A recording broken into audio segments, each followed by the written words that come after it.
يا صباح الفل، عاملين ايه؟ يا رب تكونوا كويسين، وشكرا جدا على دعواتكم وفرحتوني بجد، وانا الحمد لله بقيت احسن. النهارده بقى اليوم كله دايت في دايت. عملت كوبايه شاي بلبن بدون سكر. افطر النهارده جبنه قريش عليها طماطم وخيار وفلفل وبقدونس، بجد كانت طعمها تحفه. وحطيت عليها زيت زيتون بصوص، وهاكل العيش اللي بالرد نص رغيف. فطرت بقى، تعالى اوريكم الغدا بتاعي. انا عملت بيتزايه بجد طلعت خطيره بالشوفان.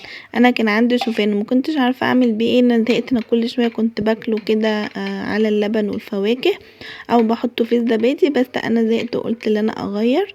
فجبت بضايه وطحنت الشوفان في الكبه، خليته كده بودر بسيط، يعني طحنته طحنه بسيطه ما يبقاش لي يعني اي ملامح. وابتديت احطه بقى على البضايه، او حطي بيضتين على حسب الكميه اللي انت هتعمليها، وهبتدي اضرب كده كله مع بعض. بجد انا اكلتها وكانت مشبعه جدا. فضلت طول اليوم ما كنتش حاسه بالجوع خالص. بس بقى اخر اليوم خالص جبت بقى قبل ما انام كلت زبادي وعليها عصره ليمون. ابتديت بقى حطيت في الطاسه شويه زيت زيتون، وابتديت اللي انا احط فيها الخليط اللي احنا عملناه مع بعض ده، وهسيبه اللي هو ايه يستوي. هفرده كده بالمعلقه زي ما انتوا شايفين، وهغطيه.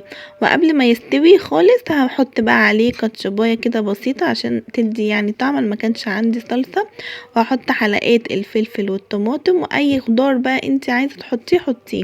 حطيت جبنه موزاريلا لايت، وحطيت زيتون وقطعه لانشون. قبل ما تخش في السوا حطي المكونات علشان تلزق في بعضها. وما هي ما بتاخدش وقت خالص. وغطيها بقى. انا حطيت عليها شويه زعتر، الزعتر بجد برضو اداها تست حلوه قوي.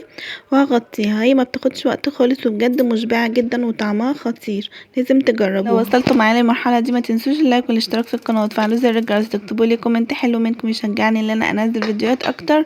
وقولوا لي بداتوا في تجهيزات العيد، ولو بداتوا خلصتوا ولا لسه، ولا لسه ما بداتوش، ولا ايه بالظبط. هبتدي بكره باذن الله في توضيبات العيد، هشاركها معاكم باذن الله. وكل سنه وانتم طيبين.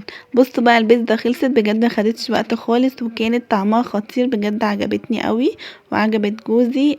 قال لي اللي هي حلوه ويبقى اعملها لي تاني يعني.